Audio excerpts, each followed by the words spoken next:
எல்லாருக்கும் வணக்கம். இன்னைக்கு நம்ம வேர்ல்டு மேன் குக்கிங்ல என்ன வீடியோ பார்க்க போறோம்னா, கருவாட்டு குழம்பும் கேப்பங்களியும் தான் செய்ய போறோம். என்ன எல்லாம் அண்ணன் இல்லைன்னு பார்ப்பீங்க. அண்ணன் வெளியூர் போயிருக்காங்க ஒரு முக்கியமான வேலையா. ஸோ அதனால இன்னைக்கு நம்ம தான் வீடியோ சமைக்க போறோம். வாங்க நல்லா ஒரு கமகமன்னு கிராமத்து ஸ்டைல்ல கேப்பங்களியும் கருவாட்டு குழம்பும் எப்படி பண்றது பார்க்கலாம். ரெண்டுமே சேர்த்து சாப்பிடும்போது உடம்புக்கு ரொம்ப நல்லது. டேஸ்ட் ரொம்ப சூப்பராகவே இருக்கும். எப்படி செய்யறதை பார்க்கலாம். அதுக்கு நம்ம வாழை கருவாடு எடுத்திருக்கோம். பற்றி பார்த்தீங்கன்னா வாழை கருவாடு. இதில் கேழ்வரகு மாவு நம்ம மிஷினில் கொடுத்து அரைச்சி சளிச்சு எடுத்து வச்சுருக்கோம். இப்போ கருவாடு சுத்தம் பண்ணி குழம்பு வச்சுட்டு களியும் கிண்டிடலாம். வாங்க வீடியோக்குள்ளே போகலாம். வாழை கருவாடு நம்ம எடுத்து வச்சுருக்கோம். அது ஃபுல்லாக நம்ம இந்த மேலே உள்ள இந்த செதில் தலை எல்லாத்தையும் ஆஞ்சி சுத்தம் பண்ணிக்கலாம். நம்ம கருவாட்டு குழம்புக்கு குழம்பு வைக்கக்கூடிய எந்த கருவாடு வேணாலும் எடுத்துக்கலாம். எல்லாமே நல்லா தான் இருக்கும். ஸோ நாங்கள் வாழை கருவாடு இன்றைக்கி எடுத்துருக்கோம். உங்களுக்கு விருப்பமான கருவாடு கூட நீங்கள் சேர்த்துக்கலாம்.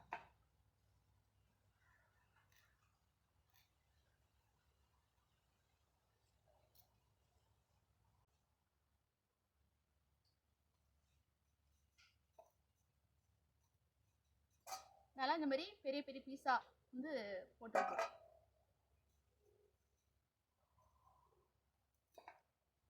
தலையை தனியாக நம்ம அரிஞ்சு எடுத்துக்கலாம். அதுலலாம் மண் இருக்கும், நம்ம தனியாக சுத்தம் பண்ணணும் தலையை. அந்த மாதிரி வாலையும் கட் பண்ணி எடுத்துக்கலாம். இது கையால் பிச்சாலே நம்மளுக்கு வந்துடும். நம்ம இன்னும் சின்னதாக கூட போடலாம். ஆனால் இப்படி போட்டோம்னா குழம்புல கரையாமல் இருக்கும், நம்ம சாப்பிட்றதுக்கும் நல்லாயிருக்கும். அதனால் கொஞ்சம் பெரிய பெரிய பீஸாக நான் போட்டுக்கிறேன்.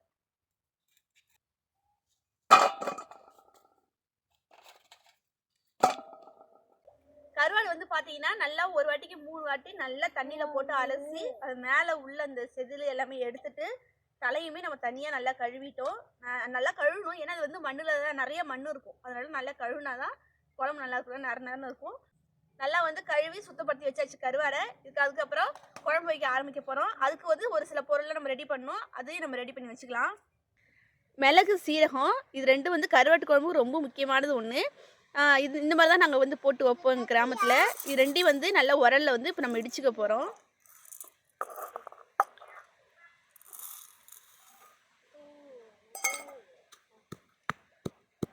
பூண்டு நசுக்கிக்கலாம். ரொம்ப மெயின் பூண்டு தான். அதை நசுக்கி போட்டால் தான் ரொம்ப நல்லாயிருக்கும் கருவாட்டு குழம்புக்கு.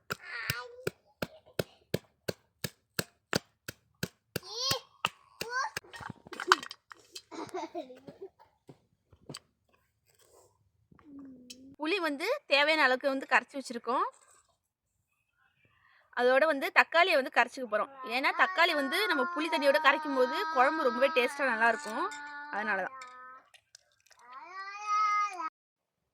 கருவாட்டு குழம்பு வைக்க எல்லாமே ரெடி பண்ணியாச்சு. இப்போ குழம்பு வைக்க ஆரம்பிச்சிடலாம்.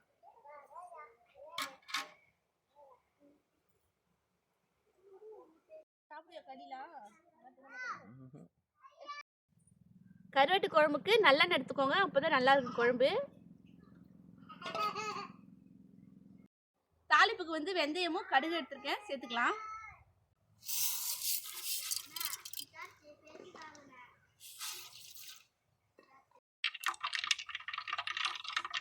கடுகு நல்லா பொரிஞ்சிட்ருக்கு. இப்போ நம்ம நுணுக்கி வச்ச சீரகம் மிளகு சேர்த்துக்கலாம்.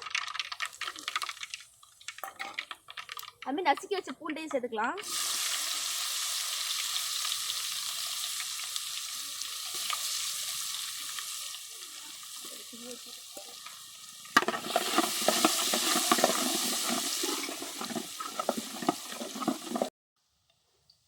இதில் சின்ன வெங்காயம் பெரிய வெங்காயம் கட் பண்ணி வச்சுருக்கேன். பூண்டை நசுக்கா முழுசாக வச்சுருக்கேன். கருவேப்பிலை வச்சுருக்கேன். இது எல்லாத்தையும் சேர்த்துக்கலாம்.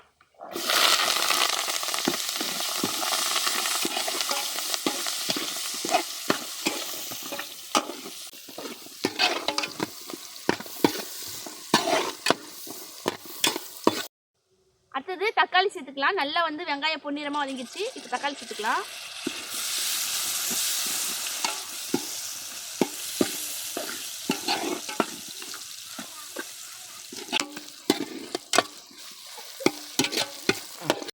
வெங்காயம் தக்காளி எல்லாம் நல்லா வதங்கிடுச்சு. இப்போ கத்திரிக்காய் 4 நாளாக வெட்டி வச்சுருக்கோம், சேர்த்துக்கலாம்.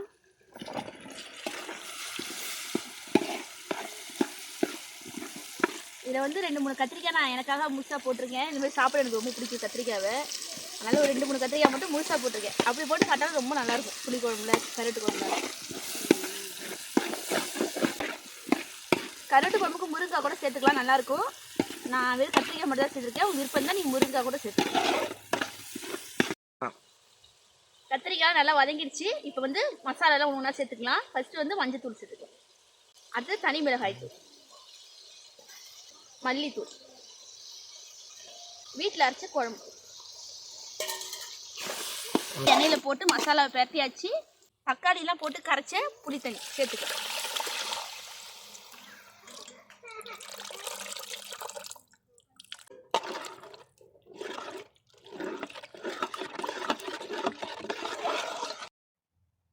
இப்போ தேவையான அளவுக்கு கல் உப்பு சேர்த்துக்கலாம். இப்போ வந்து நம்ம கேழ்வரகு மாவு வந்து நல்லா தோசை மாவு மாதிரி கரைச்சி வச்சுக்க போகிறோம். முன்னாடியே நம்ம கரைச்சி நல்லா ஊற வச்சுக்கலாம் தண்ணியில். அப்போ தான் வந்துட்டு நம்ம கிண்டும் போது நல்லாயிருக்கும், நல்லா பொசு பொசுன்னு சாப்பிட்டா சீக்கிரம் வேகும். அதனால் வந்து நம்ம முதலே நம்ம வந்து கரைச்சி வச்சுக்க போகிறோம் கேழ்வரகு மாவை.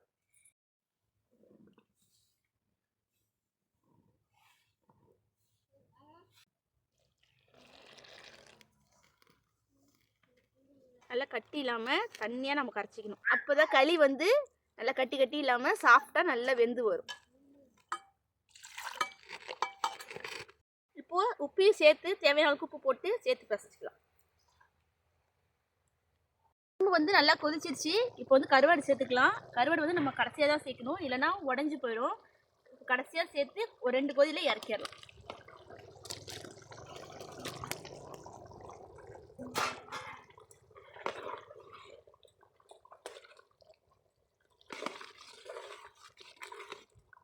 குழம்பு வந்து நல்லா ரெடி ஆயிடுச்சு. கருவாடெல்லாம் நல்லா வெந்து போயிடுச்சு. இப்போ இறக்கி வச்சுக்கலாம்.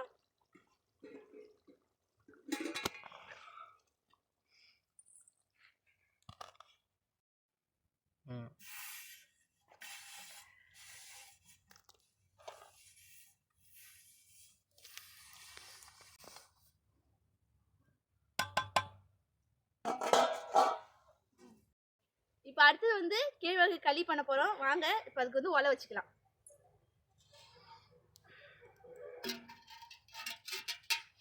தண்ணி நல்லா கொதிக்கணும். கொதிச்சதுக்கு அப்புறம் தான் நம்ம மாவு வந்து சேர்க்கணும். இதில்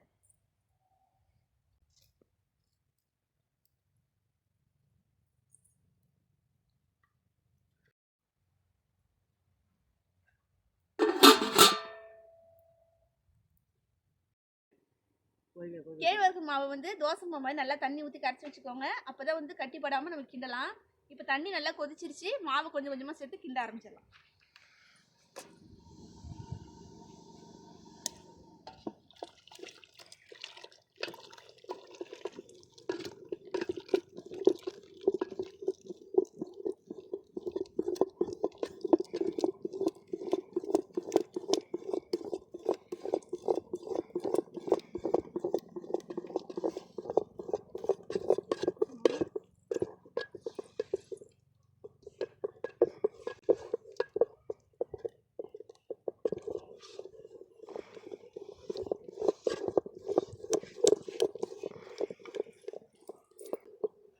நல்லா ஒரு மரக்கரண்டி வச்சுக்கோங்க, அப்போ தான் வந்து கிண்டுறதுக்கு நல்லாயிருக்கும்.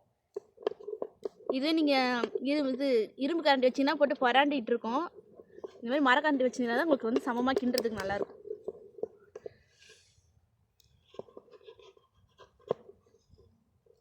நல்லா கைவிடாமல் நல்லா வேகிற வரைக்கும் நம்ம கிண்டிகிட்டு இருக்கணும். ஒரு 10 நிமிஷத்துலேயே இது வெந்து போயிடும். அளவு வந்து பார்த்தீங்கன்னா ஒரு கப்பு மாவுக்கு 3 கப்பு தண்ணி ஊற்றிக்கோங்க, அதுதான் அளவு.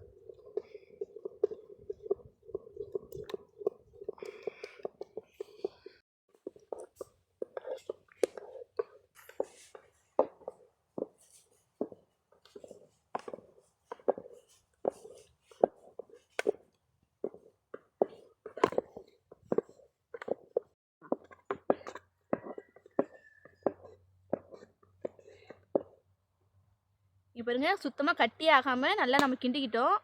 இப்போ நீங்கள் அளவு தெரியாமல் நான் நிறைய தண்ணி வச்சுட்டேன் அப்படின்னீங்கன்னா கொஞ்சம் தண்ணியை மொண்டு வச்சுக்கோங்க. நீங்கள் அப்புறமேட்டு கிண்டும் போது உங்களுக்கு கம்மியாக இருந்தாலும் நீங்கள் சுடு தண்ணியை வந்து ஊற்றி ஊற்றி கிண்டிக்கலாம். அளவு தெரினாலும் ஒன்றும் பிரச்சனை இல்லை. சுடு தண்ணி ஊற்றி கிண்டுனீங்கன்னா கூட உங்களுக்கு சரியாக வந்துடும். இப்போ பதம் வந்து வெந்துச்சா இல்லையா எப்படி பார்க்கணுன்னா, நல்லா கையில் தண்ணி தொட்டுட்டு இப்படி தொட்டிங்கன்னா உங்களுக்கு வந்து கையில் ஒட்டக்கூடாது, அதுதான் பதம். நல்லா வெந்துருச்சு. இப்போ இறக்கி வச்சுக்கலாம். நம்மளுடைய களி வந்து ரெடி ஆயிடுச்சு. தட்டு போட்டு மூடி ஒரு 10 நிமிஷம் விட்டுறலாம். இன்னும் நல்லா அந்த சூட்டில் வெந்து சாஃப்ட் ஆயிடும். நம்ம வந்து உருண்டை பிடிச்சி அது சாப்பிட்றதுக்கு நல்ல பதமாக கரெக்டாக இருக்கும். தட்டு போட்டு மூடி வச்சிடலாம்.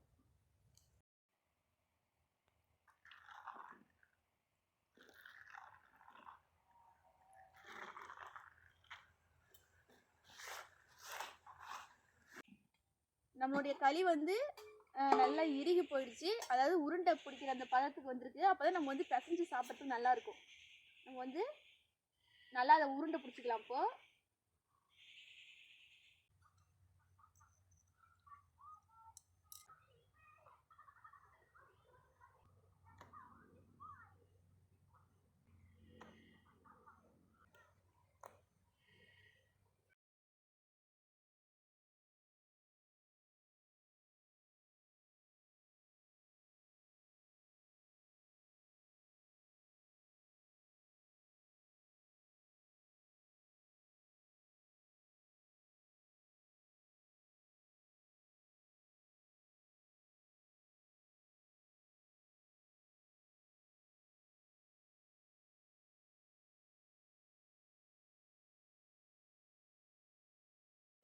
இன்னைக்கு அண்ணன் இல்லாமல் நம்ம தனியாக சாப்பிட்றோம். ஸோ அவங்களுக்கு இது வந்து ரொம்ப பிடிக்கும். ரொம்ப ஃபேவரட். அடிக்கடி நான் செஞ்சு கொடுப்பேன். இப்போ நம்ம அண்ணன் இல்லாமல் சாப்பிட்றோம். அவங்க வந்ததுக்கப்புறம் அவங்களுக்கு செஞ்சு கொடுக்கலாம். சரி, இப்போ டேஸ்ட் பண்ணி பார்க்கலாம். எச்சு ஊறுது.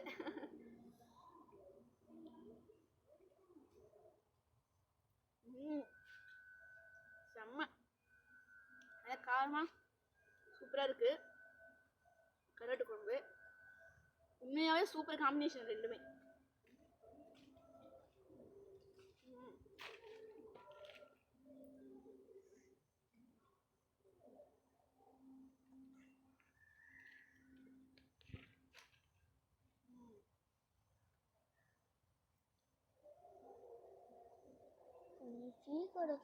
கருவாடு நல்லா வெந்து போய் நல்லா இருக்கு.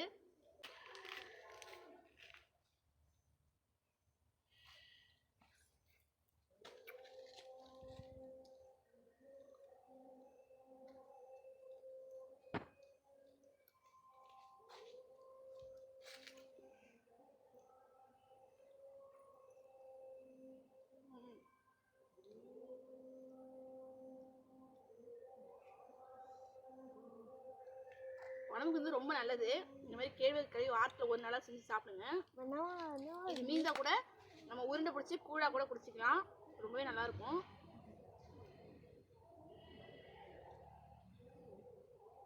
நல்லா சூடாக சாப்பிட்டா தான் நல்லா இருக்கும். கத்திரிக்காய், இந்த கருவாடு, அப்புறம் கொஞ்சம் குழம்பு மூணு சேர்த்து சாப்பிட்டா அப்பா சொர்க்கம்.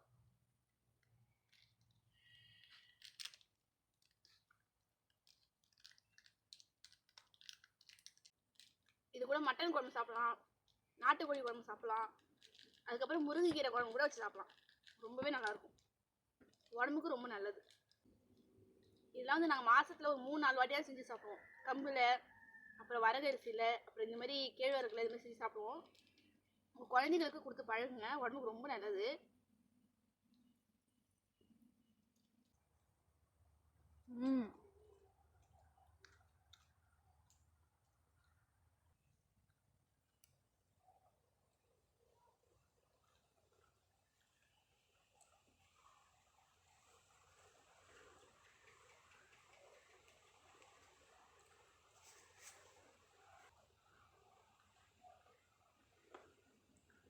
என்னோட பையனும் வந்து களி சாப்பிட்றதுக்கு ரொம்ப ஆசைப்பட்டு வந்து உட்காந்துட்டாரு. செம்ம டேஸ்ட்டாக இருக்கான். குழந்தைங்களுக்கு நீங்கள் கொடுத்து பழகுங்க. உடம்புக்கு ரொம்ப நல்லது.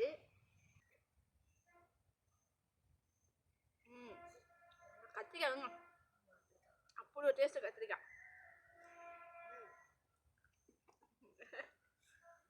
நமக்கு வந்து களி இன்னும் நிறையா இருக்குது. அதை நாங்கள் என்ன பண்ணுவோம்னா நைட்டு தண்ணியில் உருண்டை பிடிச்சி போட்டுருவோம். நாளைக்கு அதை கூழாக குடித்தோம்னா இன்னும் சூப்பராக இருக்கும். உடம்புக்கு ரொம்ப நல்லது.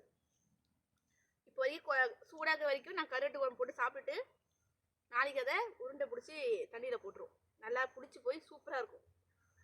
நல்லா திருப்தியாக நல்லா மனசார வயிறார நல்லா சூப்பராக சாப்பிட்டோம். அவ்வளோ வாசனையாக புளிப்பாக ரொம்ப நல்லா இருந்துச்சு. செம்ம டேஸ்ட்டு. நீங்களும் இதே மாதிரி செஞ்சு பாருங்கள். நான் சொன்ன அளவுகளோட கண்டிப்பாக நல்லா வரும். டேஸ்ட்டு சூப்பராக இருக்கும். அதாவது மாசத்துல ஒரு 2 வாட்டியாவது இந்த மாதிரி செஞ்சு சாப்பிடுங்க. உடம்புக்கு வந்து அவ்வளோ நல்லது. இது நம்ம களியாவும் சாப்பிடலாம். அடுத்த நாள் எடுத்து வச்சு கூழாவும் குடிக்கலாம். உடம்புக்கு ரொம்பவே நல்லது கேழ்வரகு. நீங்களும் இதே மாதிரி செஞ்சு வீட்ல சாப்பிட்டு சந்தோஷமா இருங்க. இன்னொரு சூப்பரான வீடியோ பார்க்கலாம். நன்றி, வணக்கம்.